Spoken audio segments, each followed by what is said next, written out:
Hey guys, welcome to the Nick Bahe YouTube channel. You know what you need to do. You got to subscribe, you got to tap the bell, you got to leave a comment below, you got to like it, you got to do all that you can do to help your boy out. Welcome to the Nick Bahe YouTube channel. All right, welcome into the podcast. There's obviously tons to discuss in the world of Nebraska football. So we're going to deep dive a little Husker football today. And kind of the itinerary of what we got on the docket here is I'm going to give my take on the hot seat discussion that's kind of creeped back up after the heartbreaking loss at Michigan State. You know, someone like Tom Chattel had even admitted it in a column, said, hey, listen, the heat is on. That's somewhat the elephant in the room. And anymore, the elephant in the room, not so much, because people are willing to, point it out, talk about it. And I'll give you my thoughts on the current state of affairs as it pertains to the hot seat. And within that, I got a theory on Trev Alberts and how he's maybe viewing this whole situation. I think you guys are going to find interesting. I have my Husker Football Progress Report. I'll give my Northwestern prediction. But I want to start with something I'm just thinking this. I'll just call this like bike thoughts.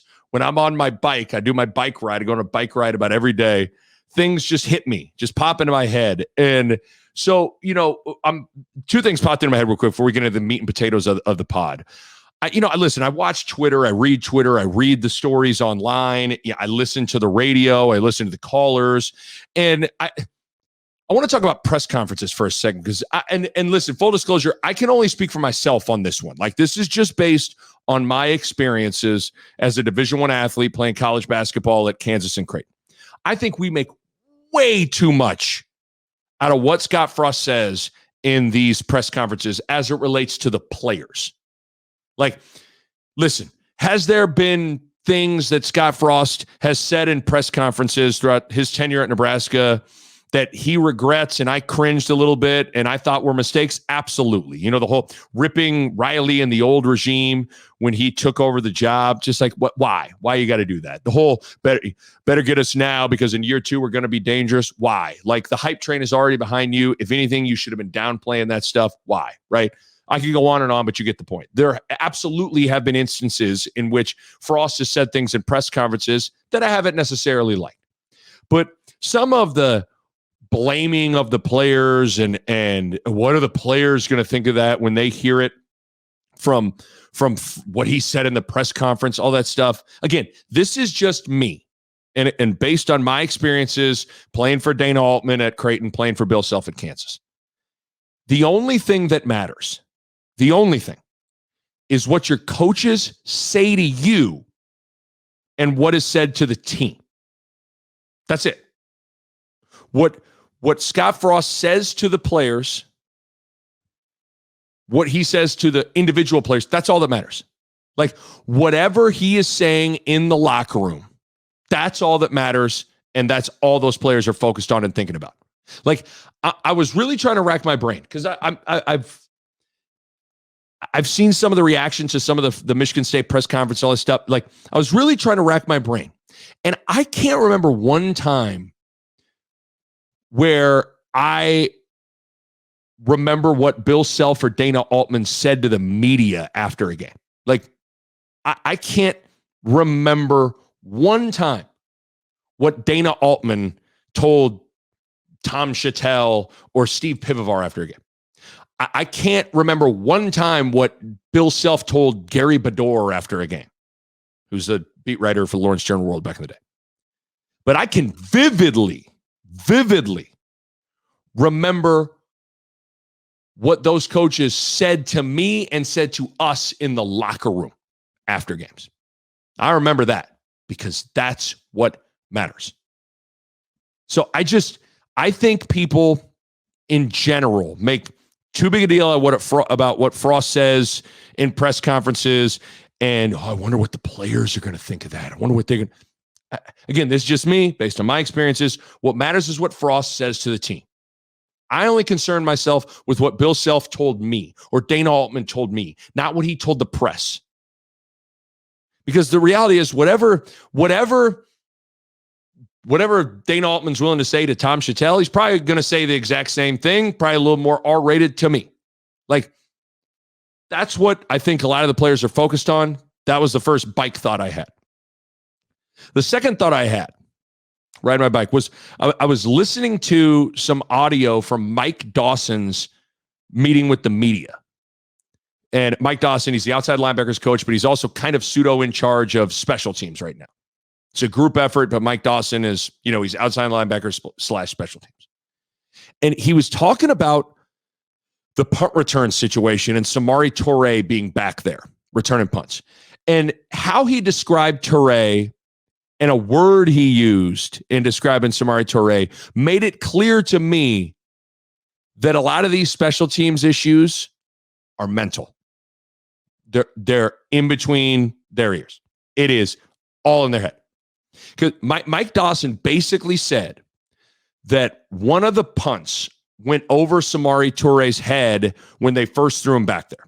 Now, I can't remember this in a game. Must have been one of the games where a punt went over his head. Maybe the Fordham game. I can't totally remember which instance it would have been. But he said a punt went over Samori Toure's head. So they backed him up. Said, hey, you need to back up a little bit. Can't have a punt going over your head. And the word Mike Dawson used was that, well, now he's a little spooked to come forward to catch the ball because he doesn't want the ball to go over his head. And that word spooked stuck with me. Because if you stop for a second, just stop for a second and think about the 5 games so far we've had this season and all the talk we've had about special teams and what these errors had looked like. And if you stop for a second and think about the offseason and what the narratives were and what the talking points were, not only amongst the media, but inside those locker rooms, what the coaches were talking about, what was being discussed ad nauseum every single day with special teams. Got to get better. Got to get better. Special teams. Got to get better. Got to get better. Special teams. Got to get better at special teams. It's all about special teams. Got to get better at special teams. It was top of mind for everyone. And which is good to a point. You can make, it's good to make something an emphasis. There are times you can maybe overemphasize something. You can maybe talk about something too much. And I think when you maybe overemphasize it, you kind of squeeze too tight, air quotes there, you squeeze too tight. And in sports, when you're squeezing too tight, you get into your own head and you're in your own mind. And I think about Cam Taylor-Britt's first muffed punt for a safety at Illinois. And I think after months and months and months of kind of beginning to squeeze tight, and then Cam Taylor-Britt goes out there, fields a punt at the 1-inch line, throws it, is in there, gets a safety. I think the entire unit of special teams got a little spooked with that one play. And it's just kind of snowballed. It's grown. They were already round tight. Cam Taylor-Britt messes up. Now they're starting to get a little tight, starting to pucker a little bit. And they haven't been able to, they've yet to have a moment where they can all just, all right, everybody just relax. It's all in their head now. Because think about it now. So Cam Taylor-Britt has the muff punt and the safety. He's arguably the best player on the team. He's a team captain. Then, in the same game, the only all-conference player on the team, Connor Culp, what does he do at Illinois? He misses not 1, but 2 extra points. Not 1, but 2 extra points. Now the rest of the unit's going, oh boy. Getting a little tighter. I think collectively, internally, they are spooked. Again, that word, spooked. Because the guys behind Cam Taylor-Britt that have come in have struggled. The punters, Pristup, Cherney, come in, they've struggled. Culp misses more field goals at Oklahoma. Then they get an extra point blocked. It's returned for 2 points. A guy like Ramir Johnson can't catch a kickoff. Then obviously we all know what happened at the end of the Michigan State game. Cerny's supposed to punt it right. He shanks it left. They say house call it. You lose. And they are all now so in their own head about it. Usually when you think of the yips in sports, you think Chuck Knobloch, you think Charles Barkley's golf swing, you think of one individual. Oh, that guy's got the yips. I think maybe potentially for the first time, you're witnessing the yips for an entire unit on a football team. I really think almost all of the specialists on special teams have the yips. The returners, the kickers, Culp, the two punters. I think they're all in their own head. It feels like they all collectively got the yips at the same time. And there was just something about the way Mike Dawson described Samori Touré's mindset returning punts. It just clicked for me with the entire situation. They're wound so tight and nervous, and they're in their own heads when they're out there. Because you know that term, the zone in sports, like, man, hey, Dame Lillard was in the zone. Man, Tom Brady was in the zone. The zone in sports is basically playing almost absent of thought and absent of worry. There really isn't a thought in your head, and there for sure isn't a negative thought in your head. Like, you're in the zone when that's the case. It seems like Nebraska special teams is drowning in thought, drowning in worry, drowning in negative thoughts when they're out there. I mean, we all feel it. Like, I'm sure how you feel when Nebraska lines up for a field goal right now? I saw a meme on Twitter. It was the Michael Scott when he was doing the face that he makes when he's like, uh-oh. And it was when Nebraska lines up for a field goal and Michael Scott's face. That's what it feels like. And guess who's also doing that? Probably Culp. When they line up for a punt, certainly. Pristup, they're probably going, oh, God. Returners. I think we are potentially witnessing the first ever case of the collective yips for an entire unit, not one person, an entire unit in sports. Maybe Nebraska needs to get a hold of that sports psychologist from Ted Lasso.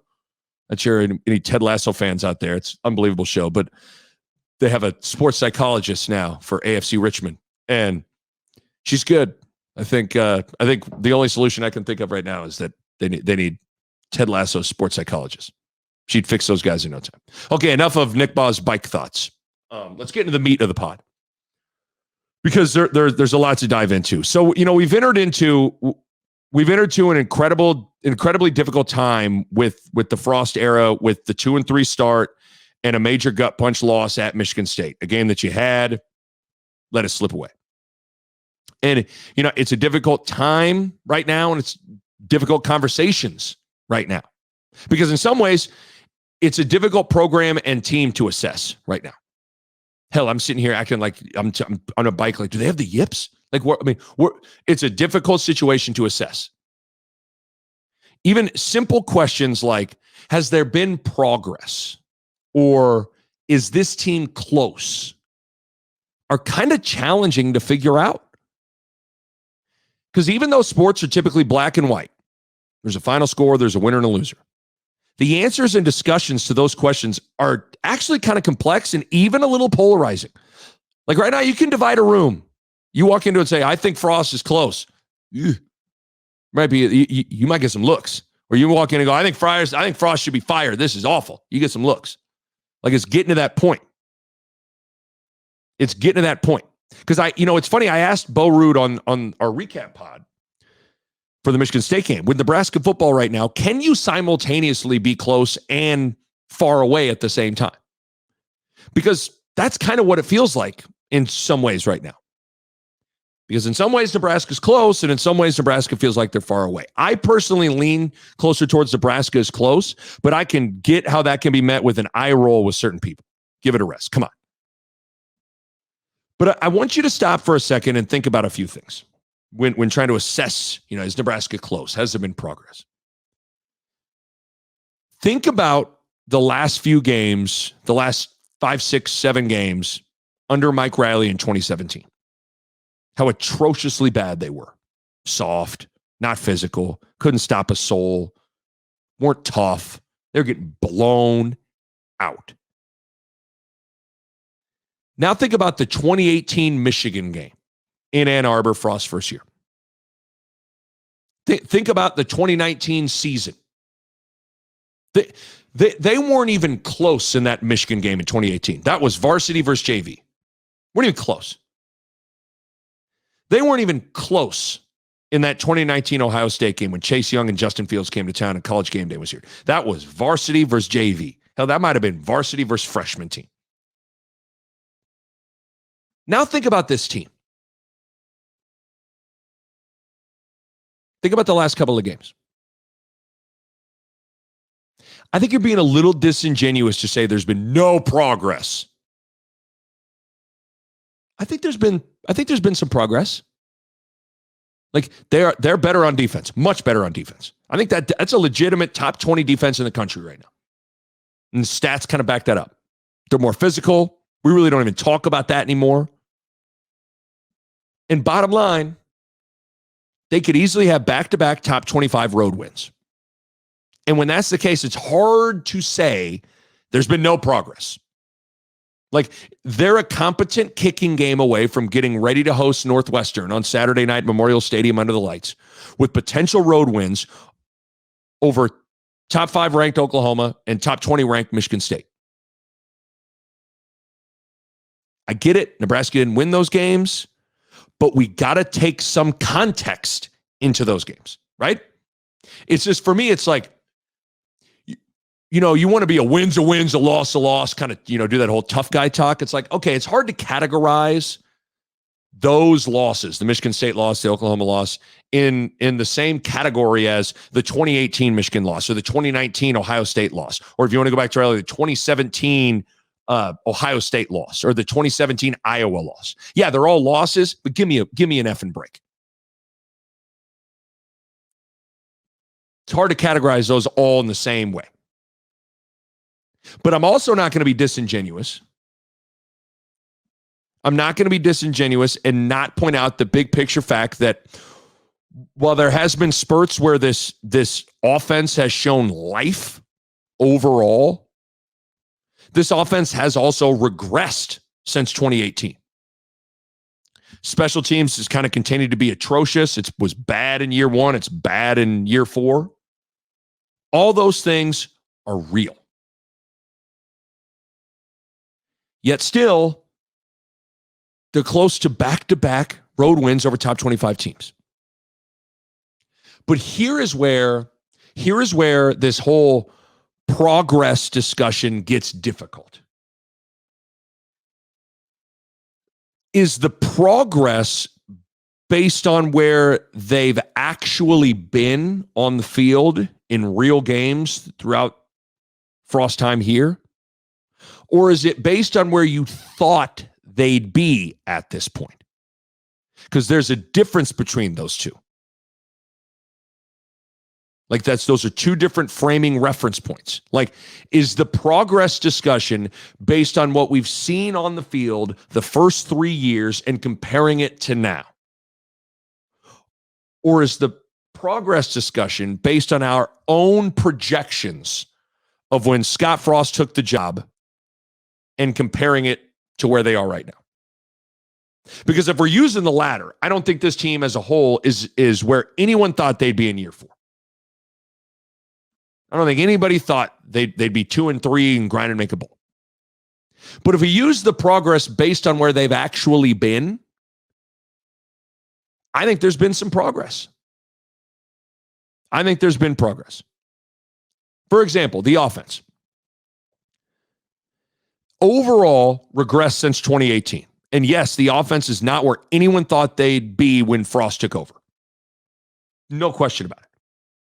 But when you compare elements of this offense to the 2019 offense and the 2020 offense, I do think there's been some progress. I do think there's been steps in the right direction. And the defense, I mean, this isn't even debatable, right? This defense is legit. I mean, it's trending towards being the best defense Nebraska's had since Sue was in town and Levante David and Jared Crick and Prince and Dennard were in town and Gomes and Hag. Like that's where this defense is trending towards. By the way, it's kind of interesting that Scott Frost gets zero credit for the defense. Like, I get that he's not the defensive coordinator, but he is the head coach. Like, the idea that he gets none of the credit pie when we're handing out pieces of that credit pie for this defense. It's like, no, Frost, you don't get any credit for that. So it's kind of weird to me. He's the head coach. But I digress. So it's a tough, complicated discussion. It's a tough, complicated discussion. But if you circle back to the whole, are they close or are they far away thing? I just can't get past, like, if you were to tell me, yeah, that team's far away, what are the images and things you conjure up in your mind? Like, I think of teams that are far away are usually getting blasted, like blown out. They look like they're way outmatched on the field. Way outmatched. That's not Nebraska right now. But teams that are close, as I Jekyll and Hyde this thing, teams that are close don't make laughable mistakes every week. Teams that are close don't make laughable mistakes every single week. Special teams blunders that would be embarrassing for a high school team. False starts in bunches, like back-to-back false starts. So how do you make sense of all that? How do you, it'll drive you insane to think about. I'll do a deeper dive into my progress report later on in the pod, but it'll drive you insane to try and think about it.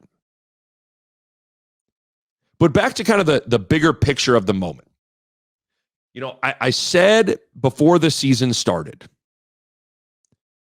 this season was about earning the fans' trust and patience back.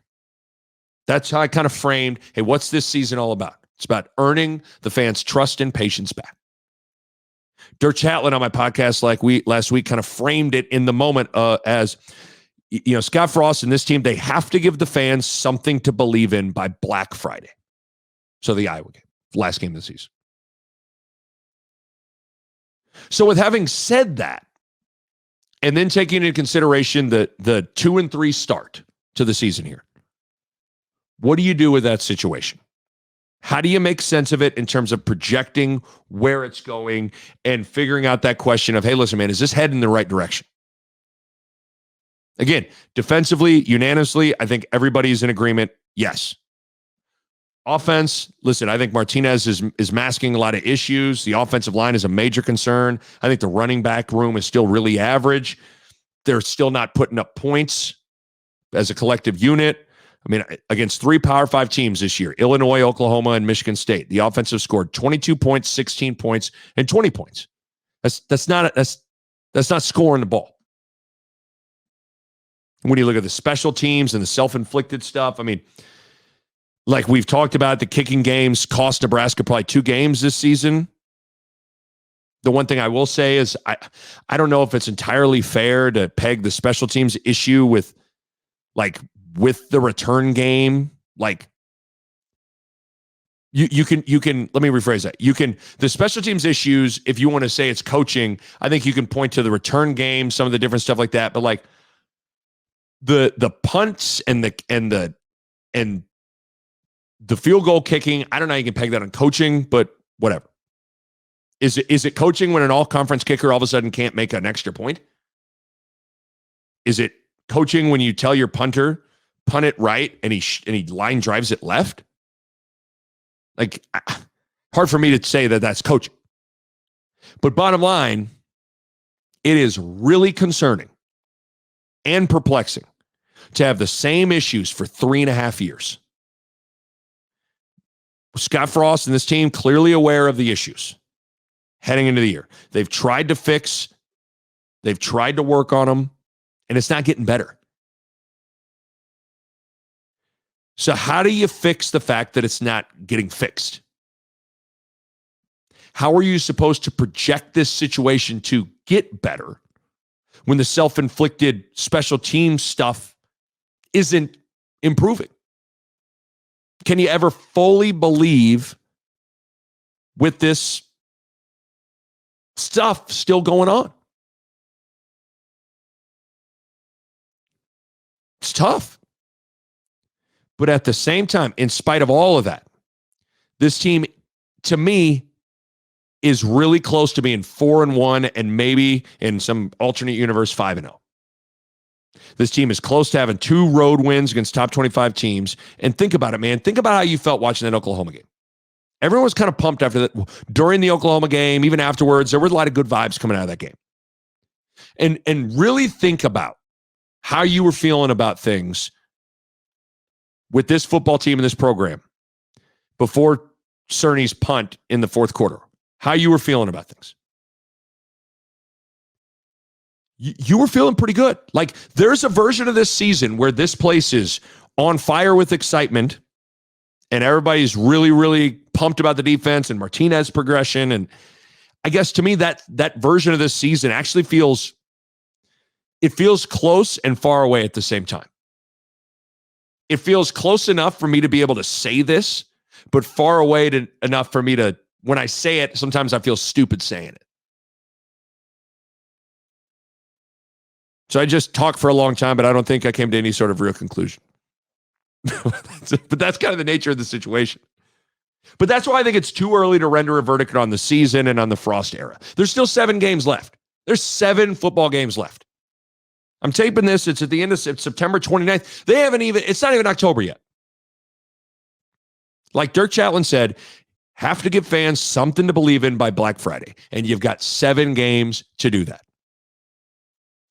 But it's going to be a challenging process for everyone to assess from this point forward. Because getting to a bowl game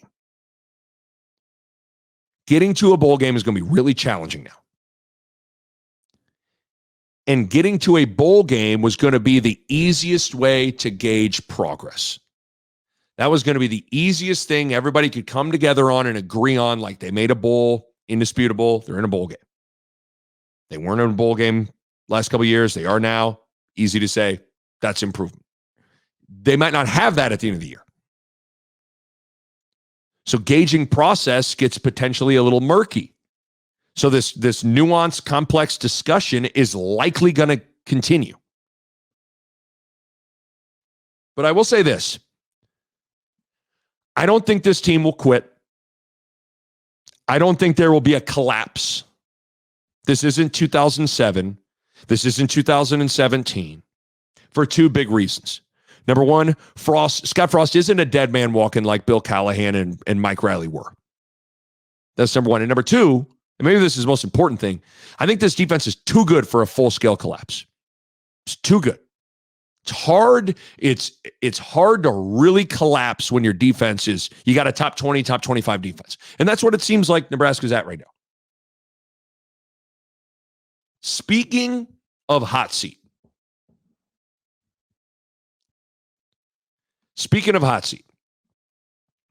Like I just said, I'm not ready to go there yet. But I think it's certainly not out of the question that, this situation gets dicey if things don't start turning around like starting this Saturday. I mean, we all get it, right? Like Scott Frost isn't winning. He's not winning games. 3 straight losing seasons. They're staring down the barrel of another losing season. At some point, you got to start winning games. I still think this hot seat discussion is more of a 2-year timeline than immediate right now discussion. I can't imagine Trev Alberts in his first 6 months as athletic director wants to fire Scott Frost, especially when there are potentially obvious moves that you could make at the end of the year with staff changes that I think are looming. Whether it's, I think it's all guys on the offensive side of the ball, like Greg Austin and Mario Verduzco, like those guys come to mind right away. Though that feels more looming than a hot seat, like axe at all, kind of an option. But I have a theory on Trev. I was thinking about this with Trev Alberts and trying to get into his mind and get into his brain. And I was wondering from afar on like how he's viewing all of this. How is Trev Alberts sitting in his skybox or standing on the sidelines? How is he assessing and viewing all that is happening right now with the program this season? How is he viewing it? Whether we all like to admit it, we all have personal biases based on our own experiences. We do. Everybody wants to act like, man, I'm objective, I'm unbiased, I call it like it is. Everybody's a little biased in some way based on where you come from, what your background is, what you're good at, who you know, all this. We're all a little more biased than we think we are based on our own experiences. I say that. Let me give you an analogy, and then I'll land the plane here. Think about all those American Idol, the singing contest shows. I think you can see biases based on experiences shine through with the judges at times. Like Pharrell, he's a music producer. As a music producer, he's going to view things through the lens of a producer. Like if the production of the entire song is good, he'll feel better about it, even if maybe the singing isn't good. But someone like Paula Abdul, who's a singer, probably looks at it differently. If the singing is solid, if the voice is good, the singer's voice is good, she's probably prone to feeling better about a song, even if the production isn't very good. This isn't to say that Trev Alberts knows nothing about the other phases of football. But the fact that the defense is really good, I wonder if on some level that makes him feel better about the direction of the whole thing. What Trev Alberts really knows is defense. That's where his expertise lies. That's where his experience lies.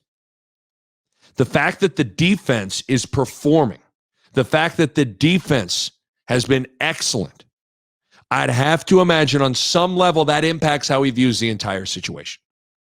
Again, we're all biased in some way, and this is just a theory. Like, I'd have to imagine in Hollywood, a costume designer probably feels better about a movie if the costumes are excellent, even if the character development is lacking or the writing is lacking.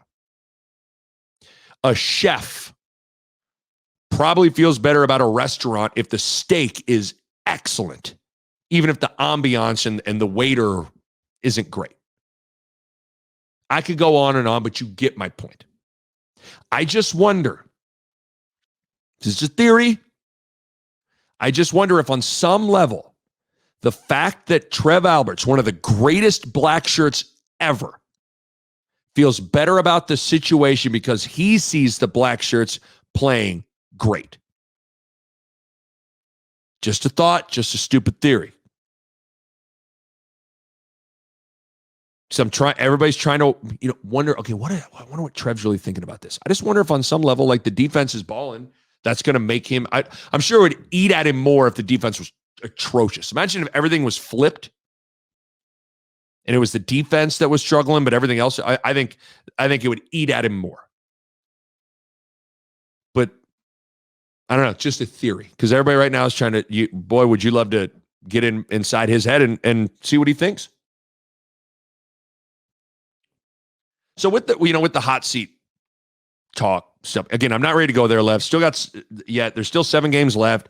I think this team is really flawed, but at the same time, I think they're a little closer than people think. I think this defense is good enough that they can still win a lot of these games left coming down the pike here. Like, I look at the rest of the schedule. You can laugh at me if you want. I think Nebraska can win 4 or 5 games down the stretch here. Like, I really believe that. Now, is the opposite true? Could Nebraska continue to be atrocious in special teams and shaky in the offensive line and shoot themselves in the foot and only win 1 or 2 more games? Yeah, I mean, absolutely that's possible. That's how small the margin for error is with this team. But that's why you got to let it play out. That's why you got to let it play out. And like I said a second ago, I think of all the likely scenarios with regards to the hot seat or looming coaching changes. I think Scott Frost coming back next year with some staff changes is the most likely outcome or scenario on the board at this moment.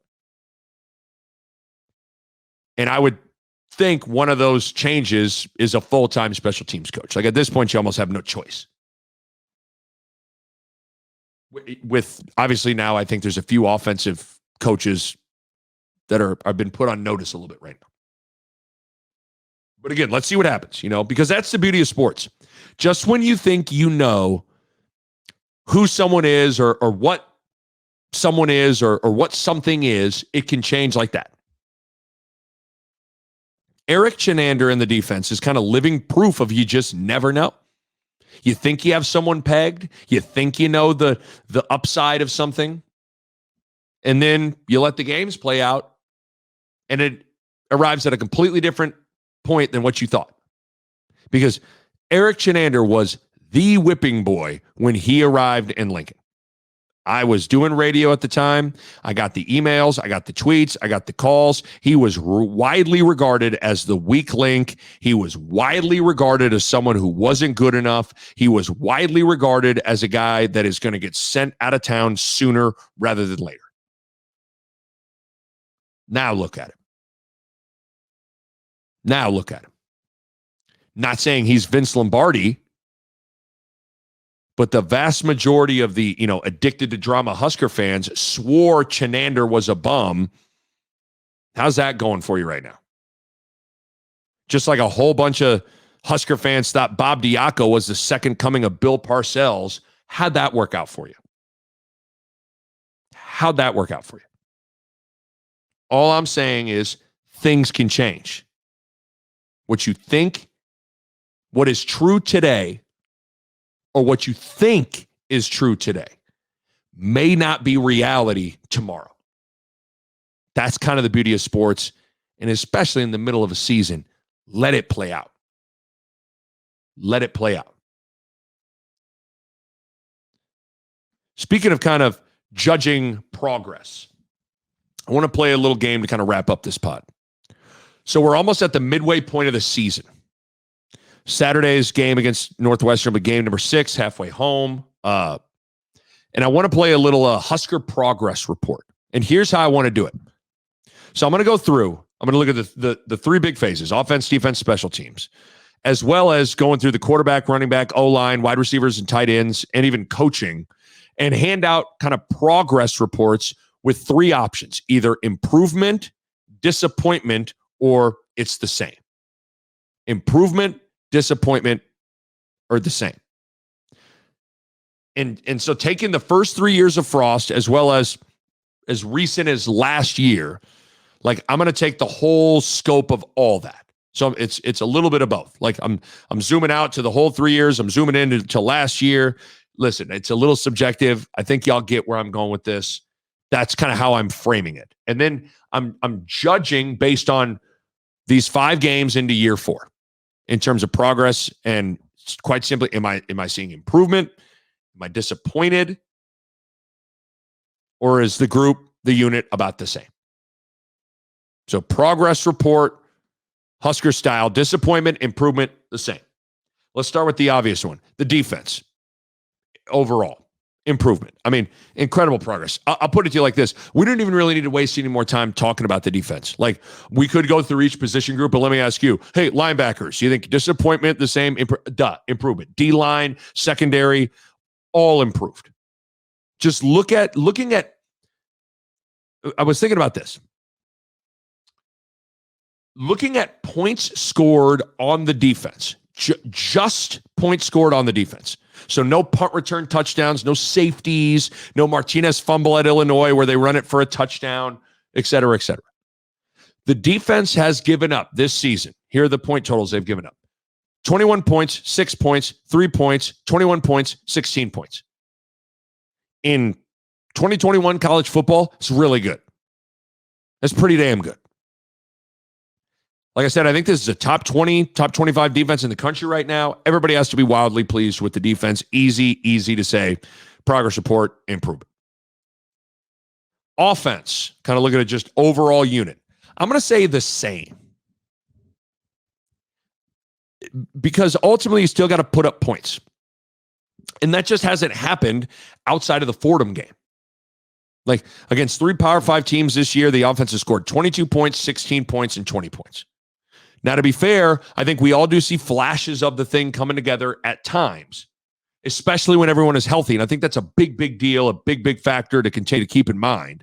Like, if this team was healthy from the jump and had the full complement of Oliver Martin, Samari Toure, Xavier Betts, Omar Manning, Austin Allen, Vokalek, all healthy and on the field the entire time, like, I like that look quite a bit. But again, they aren't putting up points. Red zone's been a big problem. Consistently run the ball's been a big problem. Pass protection been a big problem. I don't think it's worse. I don't think the offense collectively is worse than last year.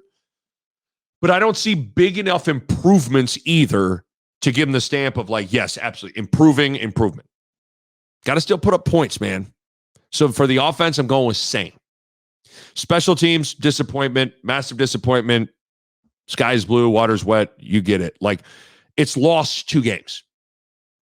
Think about that. You can draw a straight line to special teams losing 2 of the 3 losses so far this season. Competent kicking, Nebraska likely has a chance to beat Oklahoma, and they beat Michigan State. But it bears repeating as we're deep diving this stuff. At Illinois, 2 missed extra points and a safety on a punt. Buffalo, 3 missed field goals. At Oklahoma, 2 missed field goals, a blocked extra point that was returned for 2 in a huge spot for the Sooners.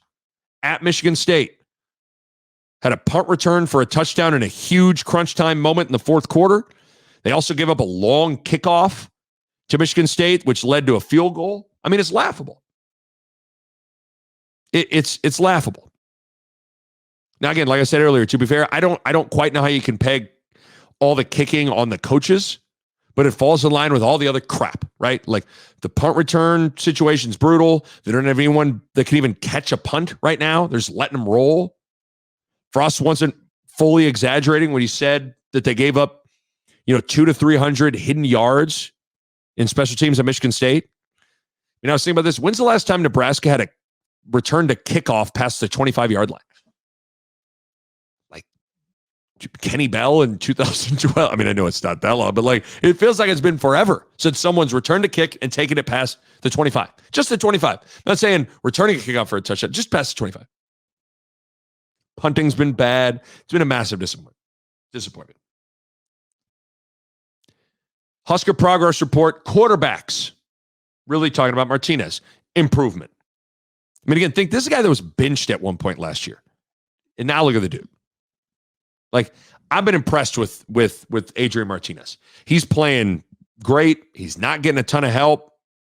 The guy is running for his life on almost every passing play. Again, it's amazing to think he was sacked 7 times in Michigan State, and it could have been 12 or more, honestly.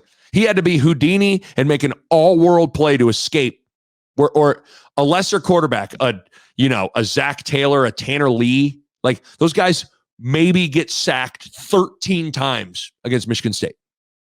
Now, Martinez didn't play well at Illinois, but, man, he's played pretty damn good football for 4 straight games now.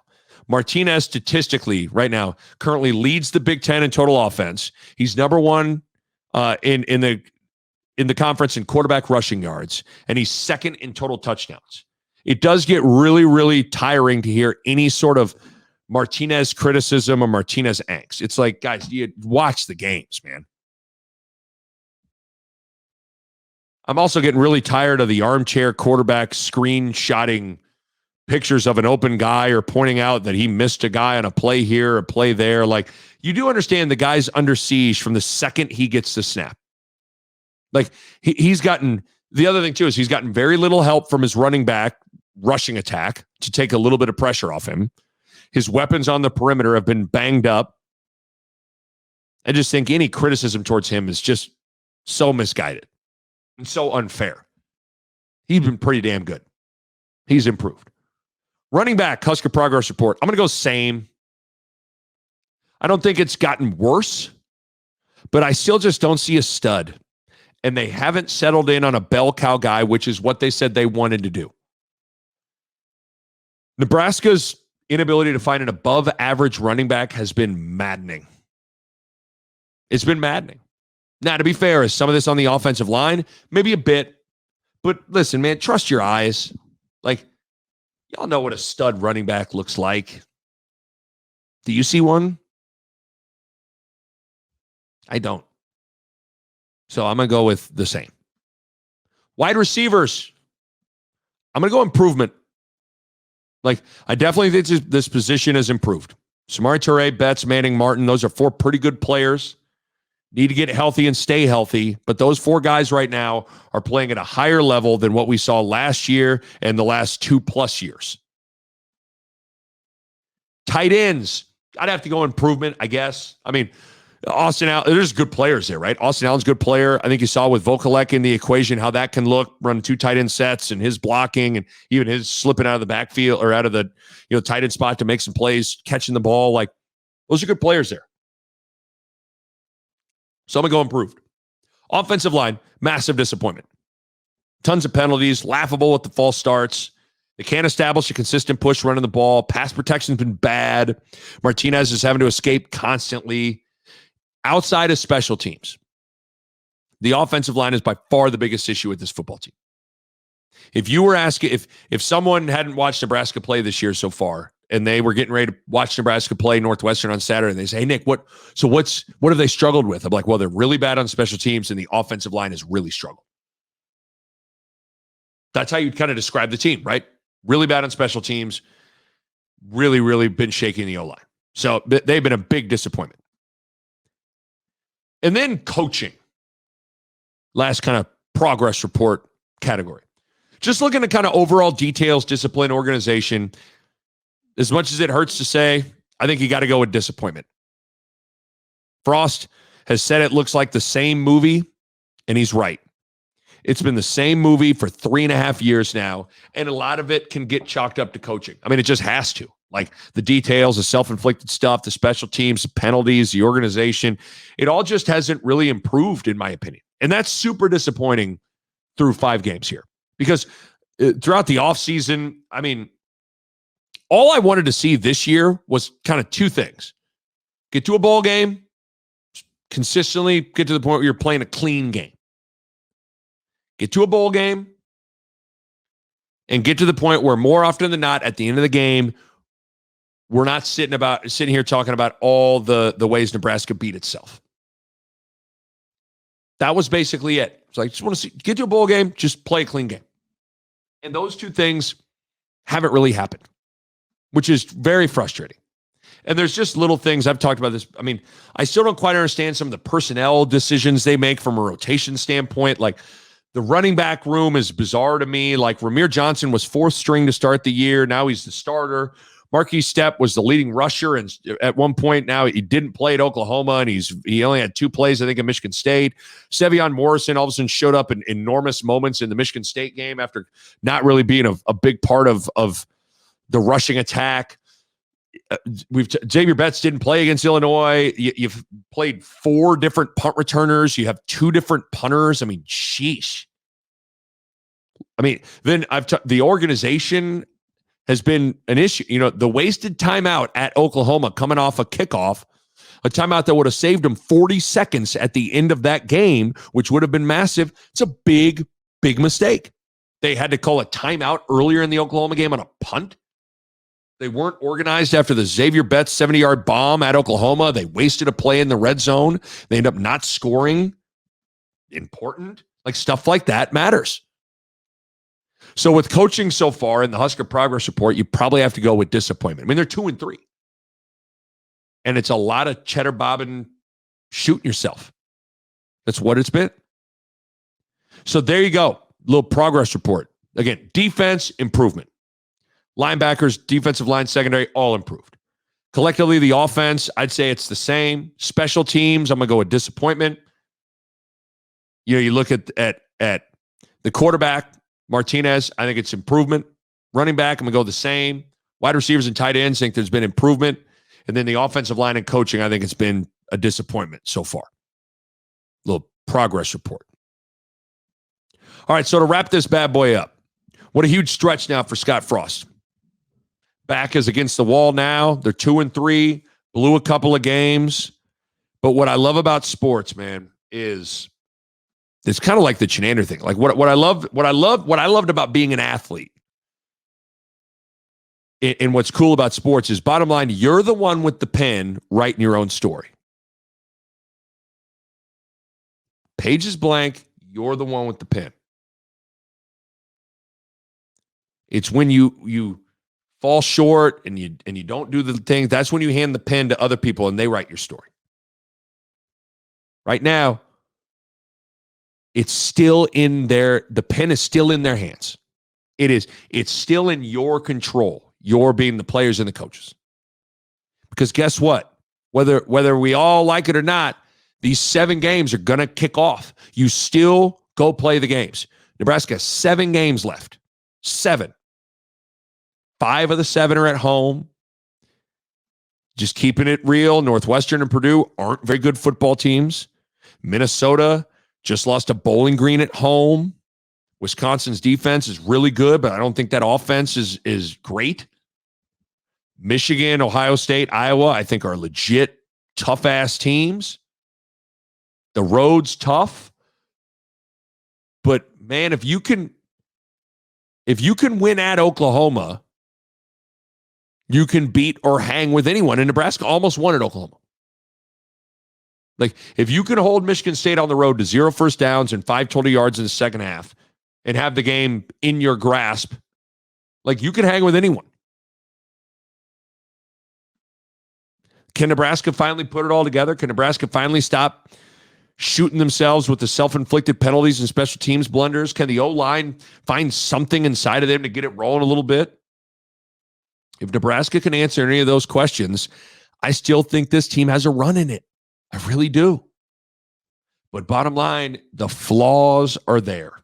And because of the flaws, the margin for error is thin.